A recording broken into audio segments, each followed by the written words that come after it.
তো এই জন্য বললাম আমাদের এই জিন্দেগি শেষ হয়েই যাবে, আমরা মরেই যাব, হাসলেও মরে যাব, কাঁদলেও মরে যাব, সুখের মরণ হবে, দুঃখেরও মরণ হবে। আল্লাহ তাআলা বলছে এই আয়াতগুলোতে, বান্দা বিশ্বাস করো, বান্দা তুমি যে দুনিয়া নিয়ে খুব ব্যস্ত, এই দুনিয়া নিয়ে তুমি খুব মজা পাইয়া লাইছো না, বান্দা বিশ্বাস করো আমি এটা রাখবো না। তুমিও থাকবা না, দুনিয়াও থাকবে। তোমারও মৃত্যু হবে, গোটা সৃষ্টিরও মৃত্যু হবে। তোমার মৃত্যুর মৌত বলে, গোটা সৃষ্টির যেদিন মৃত্যু হবে সেটাকে কিয়ামত। একদিন গোটা সৃষ্টির মৌত।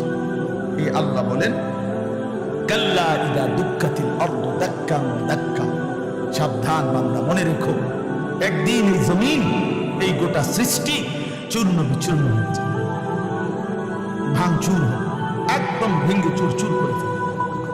ইজা সামাউন ফাতারাত, আসমান কাচের মতো ভেঙে ভেঙে পড়বে, তারকারা যে খুশি খুশি করবে, পাহাড়গুলো উঠতে থাকবে তুলার মতো, সাগর নদীর পানিগুলো টকবক করে উথরাইয়া বাষ্পের মতো উড়ে যাবে, জমিন মাটি পাউডার পাউডার হয়ে যাবে, সব সব শেষ হবে। আল কারিআতু মাল কারিআ ওয়া মা আদরাকা মাল কারিআ ইয়াওমা ইয়াকুনুন নাসু কাল ফারাশিল মাবসুস। এভাবে বিশ্বাস করেন ভাই আমার, বাপ আমার, কি পরিমাণ আল্লাহ বলছে কথাটা, যে বান্দা কিয়ামত হবে, কিয়ামত হবে, একবার দুবার বারবার বহু শব্দ। আল হাক্কাতু মাল হাক্কা ওয়া মা আদরাকা মাল হাক্কা আল কারিআতু মাল কারিআ ওয়া মা আদরাকা মাল কারিআ লা উকসিমু বিয়াউমিল কিয়ামাহ ইযা ওয়াকাআতিল ওয়াকিআ লাইসা লিওয়াকাআতিহা কাযিবা হাল আতাকা হাদিসুল গাশিয়া। আল্লাহ তাআলা বলেন এভাবে, ইয়া আইয়ুহান নাসু তাকু রাব্বাকুম ইন্না জালজালাতাস সাআতি শাইউন আযীম ইযা যুলজিলাতিল আরদু জিলজালাহা ওয়া আখরাজাতিল আরদু আথকালাহা ফাইযা বারিকাল বাসার ওয়া খাসাফাল কামার ওয়া জুমিআশ শামসু ওয়াল কামার ইয়াকুলুল ইনসানু ইয়াওমাইদিন আইনাল মাফার। অনেক আয়াত, অনেক। ইযা শামসু কুব্বিরাত ইযা সামাউ ইনশাক্কাত আম্মা ইয়াতাসাআলুন আনিন নাবাইল আযীম। সব আখির, সব কিয়ামত। আল্লাহ বলছে, বারবার বলছি না, পৃথিবী শেষ হয়ে যাবে, হাসরের মাঠ কায়েম, একদিন তোমরা সব দাঁড়াবা হাসরের ময়দানে। তখন কি হবে? ওয়াজা রাব্বুকা, তোমাদের রব আল্লাহ হাসরের ময়দানে উপস্থিত হবে। ওয়াল মালাকু সাফফান সাফফা, এবং কোটি কোটি ফেরেশতা হাসরের ময়দানে সারিবদ্ধভাবে দাঁড়ানো, মানুষগুলোও দাঁড়ানো, ফেরেশতারাও সারিবদ্ধভাবে দাঁড়ানো, মহান আল্লাহ পাক উপস্থিত। এই অবস্থায় ওয়াজিআ ইয়াওমাইদিন বিজাহান্নাম, আল্লাহ বলেন ফেরেশতারা জাহান্নামকে টেনে ৭০,০০০ আগুনের শিকল দিয়া টেনে ফেরেশতারা হাসরের ময়দানে জাহান্নামকে এনে হাজির। এই যে এই সাউন্ড বক্স, এটা বড়, এটা দেখেন, এটা দেখতেছেন সবাই, অর্থাৎ এটা যেরকম সচক্ষে আমরা দেখলাম, ফেরেশতারা এরকম সব মানুষের সামনে হাসরের ময়দানে জাহান্নামকে টেনে আনবে। জাহান্নামকে আনার পরে জাহান্নাম একটা বিকট চিৎকার দিবে, আগুনের তীব্র একটা গর্জন ধ্বনি জাহান্নামের ভিতর থেকে বের হবে। পুরা হাসরবাসী একসাথে চিৎকার দিয়ে উঠবে, ইয়া রাব্বি নাফসি নাফসি।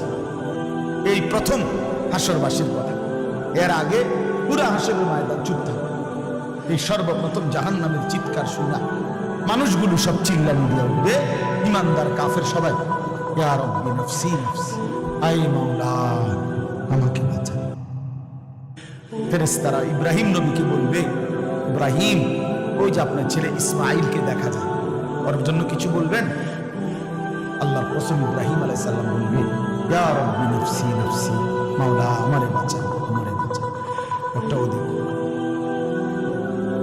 ইয়াকুব আলাইহিস সালামকে ফেরেশতারা বলবে, হে নবী ইয়াকুব, ওই যে আপনার ছেলেটা ইউসুফ, 40 বছর যার জন্য আপনি দুনিয়ার জমিনে কাঁদছেন, মনে আছে?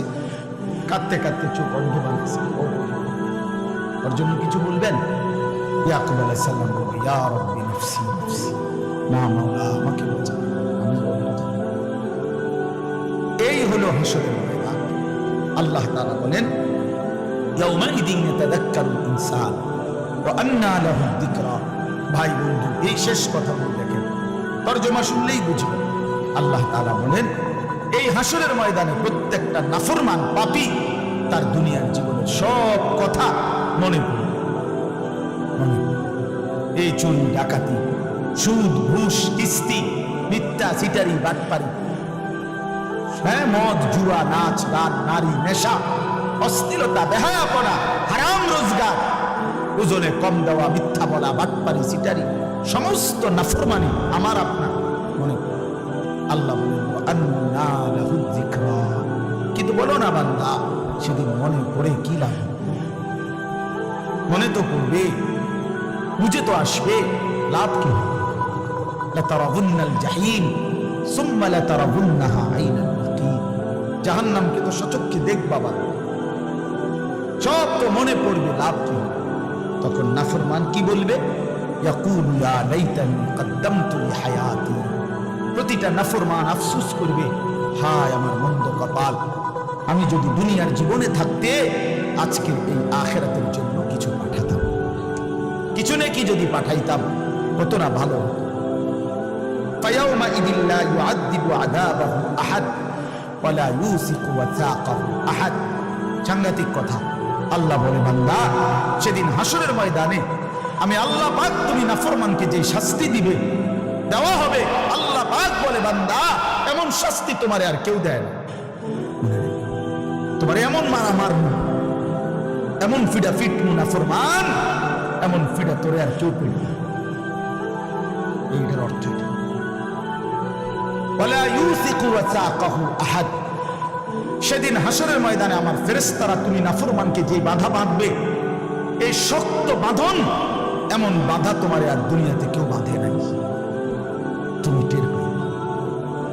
প্রিয় ভাই আমার, দেখো, নারী দেখো, ছবি দেখো, নাচ দেখো, বাপ হারাম রোজগার করো, কিসের জন্য? 60টা বছর শেষ করে ফেলছে, 50 বছর মিথ্যা কথা, এটা কি? 30 বছর মিথ্যা, প্রতিদিন শুধু ঘুষ, মিথ্যা, ওজনে কম দেয়, সিটারি, কিস্তি, এটি কি? এটা কি জীবন? 50 বছর পরে কি কামাই করছে? এত মিথ্যা, এত সুদ, এত ঘুষ, এত কিস্তি, এত বাটফারি করে আমরা কিতা করছে? এক সেট সোফা, 6টা টেবিল, 6টা চেয়ার, একটা ডাইনিং টেবিল, 2টা ওয়াল শোকেস, আলমারি, 4খান খাট, 4খানও অনেক কারে নাই, আচ্ছা ধরলাম 4টা খাট, 4টা খাটে 2টা করে 8টা বালিশ, এরপরে 1 ডজন কাঁচের প্লেট, 1 ডজন চায়ের কাপ, নুনের বাড়ি 4টা, 4টা বাথরুমের মধ্যে 4টা বদনা, লোড়া, আর কি পেঁয়াজ রসুন, ফাঙ্গাস, তেলাপিয়া, ফার্মি মুরগা, কক মুরগা, ধনিয়া, করলা, খিরা, টমাটো।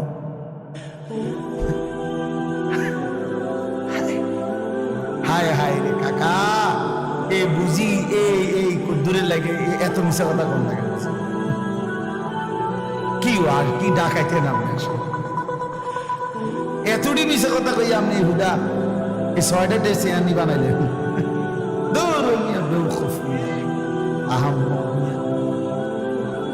এত মিথ্যা, এত বাটফারি কইরা এই কাঁচের প্লেট হুদা 12টা নি 30,000 কাঁচের প্লেট কিনছি, তাহলে তো একটা কথা আছে, যা 30,000 কিনা দাও।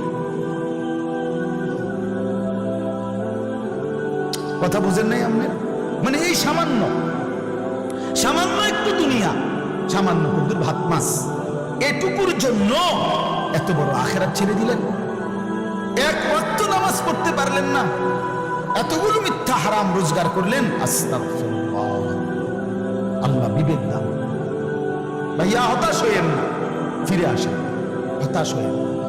হতাশার জন্য বলি নাই, আপনি বাদ গেছেন না, যার হায়াত আছে তার তওবার সুযোগ আছে, ফিরে আসার কি আছে?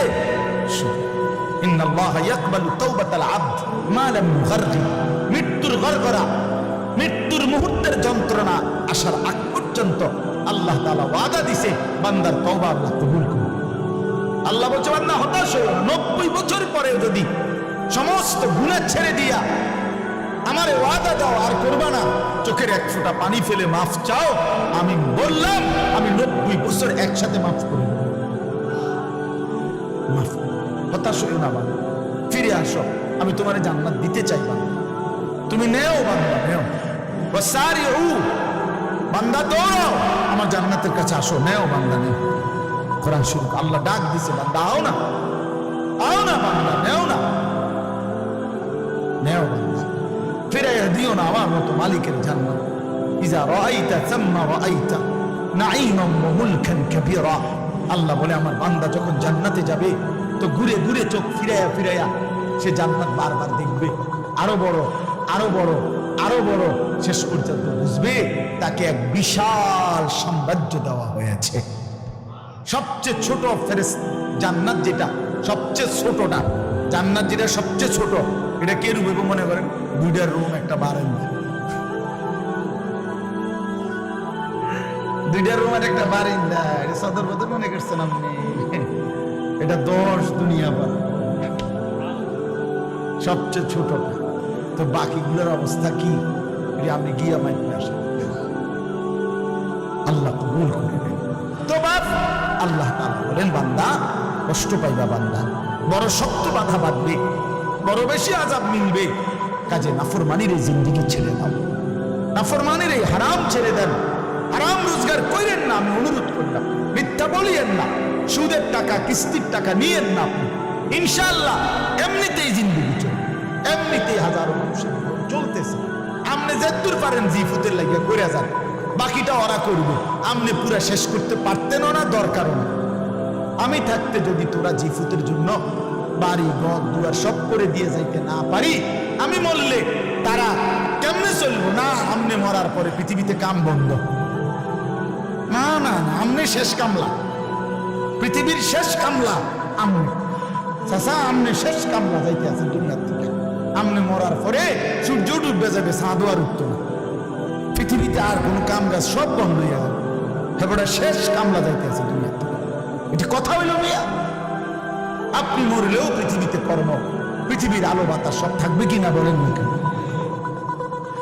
এবার শেষ কথা হলো আল্লাহ তাআলা বলেন ইয়া আইয়াতুহান নাফসুল মুতমাইন্নাহ ইরজিই ইলা রাব্বিকি রাদিয়াতাম মারদিয়া। আচ্ছা এটা কি? আমি একটু বুঝাই। ওই ছোটবেলায় আমরা প্রাইমারি স্কুলে যখন পড়তাম, আমরা 5 ভাই, তো কাছাকাছি, বা আমরা 3 বোন, তো কাছাকাছি পিঠাপিঠি, কাছাকাছি বয়সে একই প্রাইমারি স্কুলে পড়তাম। আমার আব্বা প্রাইমারি স্কুলের মাস্টার, এখানে চলতে আছে, চলবে, এগুলোর দিকে তুমি তাকাইও না। ইয়া আইয়াতুহান নাফসুল মুতমাইন্নাহ, হে আমার ইমানদার পবিত্র আত্মা, সারাটা জিন্দেগি তুমি আমার জন্য হয়েছিলা, আজকে ইরজিই ইলা রাব্বিক, আমি রবের কাছেই তুমি আও বান্দা, আমার কাছে চলে আসো, তুমি ঘাবড়াইও না। রাদিয়াতাম মারদিয়া, আমিও তোমার উপরে খুশি, তুমিও আমার উপরে খুশি। ফাদখুলি ফি ইবাদি ওয়াদখুলি জান্নাতি, আমার এমন প্রিয় বান্দা আরো আছে, তুমি তাদের সাথে আসো এবং একসাথে আমার জান্নাতে ঢুকো, আমার জান্নাতে ঢুকো। এই নেককারকে আল্লাহ বলবে তোমরা সবাই নেককার বান্দা একসাথে হয়ে আমার জান্নাতে ঢুকো, আমার জান্নাত। তাফসীরে কুরতুবীর মধ্যে আছে একটা মজার কথা, শুনেন। এই কিছুদিন আগেই, 3-4 দিন আগে, আমার এক পরিচিত মানুষ, তা আমি ওই দিকে মাহফিলে যাইতেছি, আমি উনারে ফোন দিয়ে বললাম ভাই আপনি হুজুর আমি মাহফিলে রওনা দিছি, আপনার মাহফিলে যাইতেছি, আপনি আসেন। আমি বললাম না না না, আপনি যাইয়েন না, দাঁড়ান ওইখানে স্টেশনে, আপনি আমার গাড়ি দিয়ে যাবেন। কাজে আপনার গাড়িতে আমার নিবেন? আমি হ্যাঁ আমার গাড়িতে আপনি যাবেন।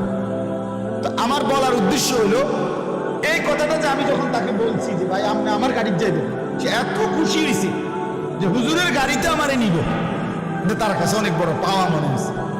তো তাফসীরের মধ্যে লিখছে ইমানদার নেককার বান্দা সারা জীবন নেক আমলের বিনিময়ে হাসরের ময়দানে যখন আল্লাহ বলবে আমার জান্নাতে ঢোকো, আল্লাহর কসম ইমানদার বান্দা খুশিতে আত্মহারা হয়েছে, বলবে মাওলা আমি সব পাইছি, সব পাইছি।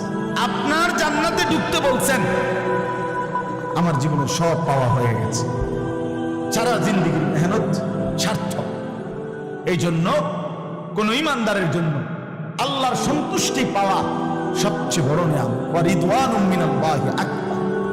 এই জন্য আমি অনুরোধ করছি, এই দুই কথার অর্থ হলো এই, গুনাহ থেকে বেঁচে থাকলে আর আল্লাহ তাআলার হুকুমের উপরে থাকলে ইনশাআল্লাহ আখিরাতে জান্নাত মিলবে। আর নাফরমানি করলে বন্ধু, আমি কিংবা আপনি, জওয়ান কিংবা বুড়ো, নারী কিংবা পুরুষ, আমরা কিন্তু এমন শক্ত আযাব, এমন শক্ত বাধা যেটা কল্পনাও করতে পারবো না। আল্লাহ তাআলা আমাদের প্রত্যেককে আল্লাহর নাফরমানি থেকে ফিরে আসবার তৌফিক দান করেন। দ্বীনকে ভালোবাসেন, মাদ্রাসাকে ভালোবাসেন, কোরআনকে ভালোবাসেন। বাবারা, আপনারা নিজেদের ছেলেদেরকে মেয়েদেরকে দ্বীন শেখান, দ্বীন শেখান। আমার এই জামিয়া আরাবিয়া দারুস সুন্নাহ মাদ্রাসা, আলহামদুলিল্লাহ প্রতি বছরই আমরা এই মাদ্রাসার মাহফিলে আসি। আজকে অনেকগুলো ছেলেকে কোরআনুল কারীমের হাফেজ হওয়ার সুবাদে মাথায় পাগড়ি দেওয়া হয়েছে। আপনি তো এটা ইজ্জত কি দেখছেন? হাসরের ময়দানে দেখবেন ইজ্জত কাকে। হাসরের ময়দানে দেখবেন এরা বাদশাহ, হাসরের ময়দানে দেখবেন এরা বাদশাহ। আল্লাহ বলবেন জান্নাতের উপরের দিকে উঠো, লিফট স্বয়ংক্রিয়ভাবে চালু আছে, তুমি শুধু কোরআন পড়তে থাকো, উঠতে থাকো। তুমি কোনো বাটনে, সুইচ বাটনে টিপ দিও না, তুমি টিপ দিও না, সাবধান। এটা নিজে নিজে স্বয়ংক্রিয়ভাবেই থামবে। তুমি যেখানে গিয়ে তোমার তেলাওয়াত থামবে, তোমার সিঁড়ি সেখানেই থামবে। অতএব তুমি পড়তে থাকো, উঠতে থাকো। এই জন্য ভাইয়া, আল্লাহ তাআলা কোরআনের মধ্যে ইজ্জত রাখছেন, সম্মান রাখছেন। কোরআন যার কলিজায়, আল্লাহ তাকে দামি বানাইছেন। এই জন্য কোরআন সুন্নাহর ইলমের মোকাবেলায় সারা পৃথিবীর সমস্ত পদ পদবী মর্যাদা নিচে, কোরআন শীর্ষে। কোরআনের মর্যাদাও শীর্ষে, হামিলে কোরআন, কোরআনওয়ালার মর্যাদাও শীর্ষে। এই জন্য আপনারা আপনাদের ছেলে মেয়েদেরকে দ্বীন শিখাবেন।